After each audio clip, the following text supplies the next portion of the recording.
Hello नमस्कार दोस्तों।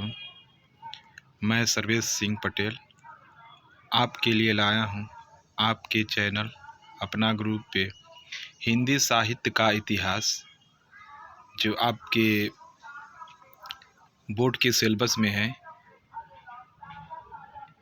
तो हिंदी साहित्य का इतिहास लिखने की जो पद्धति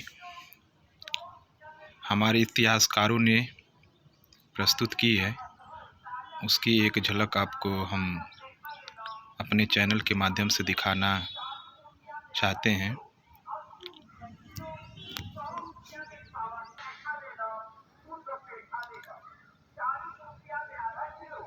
विधेयवादी पद्धति के जनक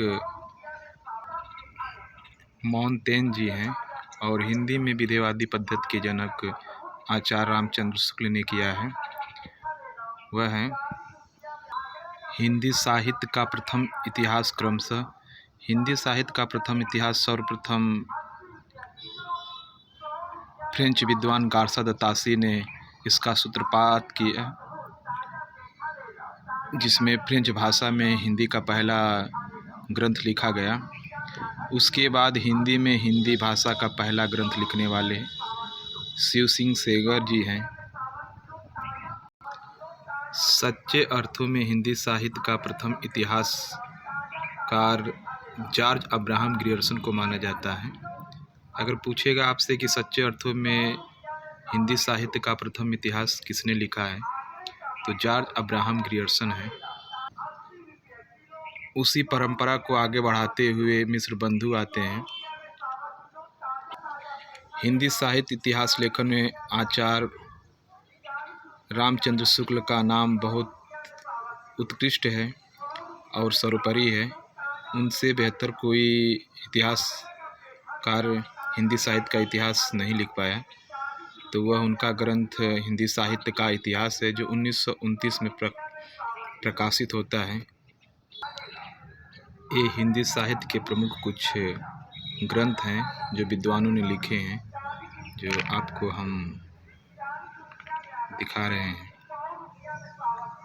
जो इम्पॉर्टेंट हैं उनको हमने आपके सामने लाने का प्रयास किया है।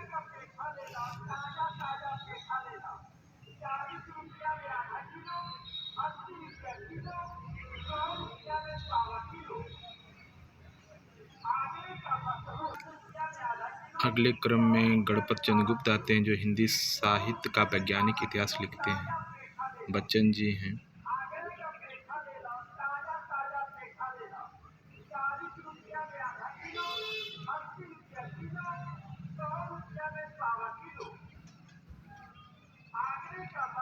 इसे आप रोक कर पढ़ सकते हैं या अपने नोटबुक में लिख सकते हैं। आगे देखते हैं कि अनेक विद्वानों ने हिंदी का प्रथम कवि अपने हिसाब से माना है। वह उसका विवरण आपको हम यहाँ पर दे रहे हैं। पर सर्वमान्यमति से हिंदी का प्रथम कवि सिद्ध सरापा को माना जाता है, जिसे राहुल सांस्कृत्यायन जी भी माने हैं। तो वह आपको हम दिखा रहे हैं। सर्वमान्य मत से हिंदी का प्रथम कवि सरापा जी हैं। कक्षा 10 हो या 9, 11 या 12, सभी कक्षाओं के लिए यह सबसे इम्पॉर्टेंट है। हिंदी साहित्य का काल विभाजन। अनेक विद्वानों ने इसे अपने हिसाब से बांटा है। तो आचार्य रामचंद्र शुक्ल ने हिंदी साहित्य के इतिहास का विभाजन करते हुए उसका दोहरा किया है। दोहरे रूप में उनका नाम रखा है और उनके जो सन है वह सभी सम्मत में है। आचार्य रामचंद्र शुक्ल जी के बाद आचार्य हजारी प्रसाद द्विवेदी जी आते हैं। उन्होंने इसे सन में बांटा है और फिर आगे चलकर देखते हैं अन्य विद्वानों ने भी इनका काल विभाजन अपने हिसाब से किया है। तो यह आपको हम दिखा रहे हैं, इसे आप ज़रूर एक बार देखें।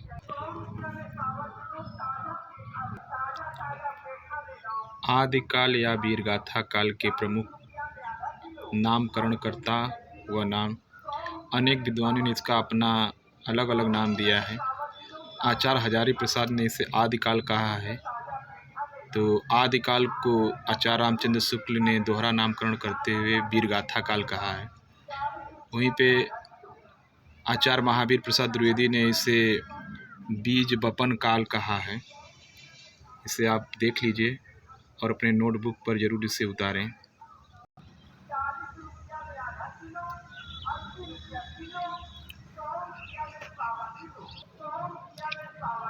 आदिकाल के प्रमुख कवि और उनकी कविताएं या ग्रंथ, तो आपके ऊपर से जो कवि दिखाई दे रहे हैं आपकी परीक्षा की दृष्टि से बहुत ही इम्पोर्टेंट हैं। आप यहीं से इसको देखें और कुछ पढ़ने की ज़रूरत नहीं पड़ेगी। आदिकाल से सारे प्रमुख कवि, उनकी रचनाएं यहीं से आपको मिल जाएगी। ये लगभग आपके सामने 23 कवि हैं जो आपकी परीक्षा की दृष्टि से बड़े ही इम्पोर्टेंट हैं। चाहे पुलिस हो चाहे किसी में, यहीं से प्रश्न आदिकाल के आएंगे। आप यहीं पे इसे देख सकते हैं। इसे नोट करने के लिए वीडियो को रोक रोक कर आप नोट्स कर सकते हैं और फिर पढ़ें। आदिकाल में सिद्ध साहित्य भी आता है, जिसमें उनके कुछ प्रमुख कवि और उनकी रचनाएं हैं जो आपके सामने प्रस्तुत कर रहे हैं।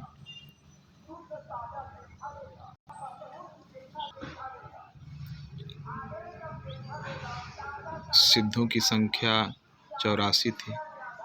84 में सरहपा पहले ऐसे कवि थे।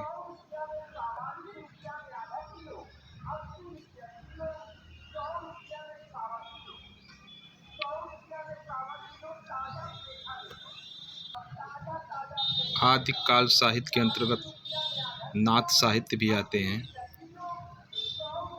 इस पृष्ठ पर नाथ साहित्य के कुछ कवि हैं, उनकी कुछ रचनाएं हैं जो इस प्रकार हैं।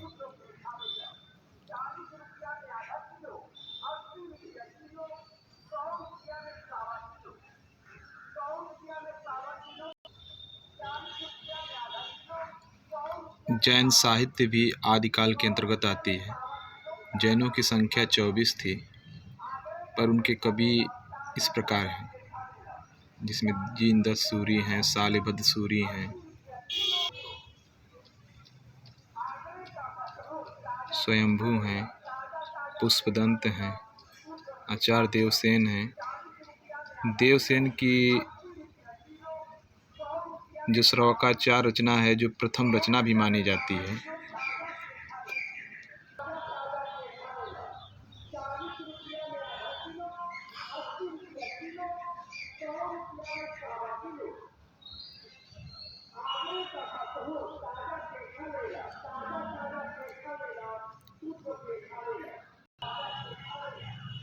आदिकाल में लौकिक ग्रंथ हैं, जिसमें कल्लोल का ढोला मारूरा दुहा है। अमीर खुसरो जी हैं, चंद्रबरदाई जी आदि ऐसे कवि हैं जो लौकिक साहित्य के अंतर्गत आते हैं। ये आदिकाल के कुछ महत्वपूर्ण पॉइंट हैं जो आपके लिए बहुत ही उपयोगी हैं। आदिकालीन गद्य साहित्य हैं, जिसमें रोड़ा जी हैं, दामोदर शर्मा जी हैं, ज्योतिश्वर हैं, उनकी रचनाएं हैं। यह सबसे इम्पॉर्टेंट यह देखिए आपके लिए, आदिकालीन साहित्य की प्रवृत्तियाँ, इसे विशेषता भी कहते हैं। आदिकालीन साहित्य की जो प्रवृत्तियाँ क्या थीं? ऐतिहासिकता का भाव, आश्रयदाता राजाओं की प्रशंसा, वीर रस एवं श्रृंगार रस का अधिक मात्रा में वर्णन, कल्पना की प्रचुरता थी, राष्ट्रीयता का अभाव था। यह आदिकाल की प्रमुख प्रवृत्तियाँ हैं। दोस्तों, हमारा चैनल कैसा लग रहा है, हमारी वीडियो कैसी लग रही है? अगर अच्छा लगे तो इसे लाइक सब्सक्राइब करिए, अपने दोस्तों में शेयर करिए। हम आगे इसी तरह आपको वीडियो बना कर देंगे और कोशिश करेंगे कि इसे अच्छी हो। धन्यवाद। जय हिंद।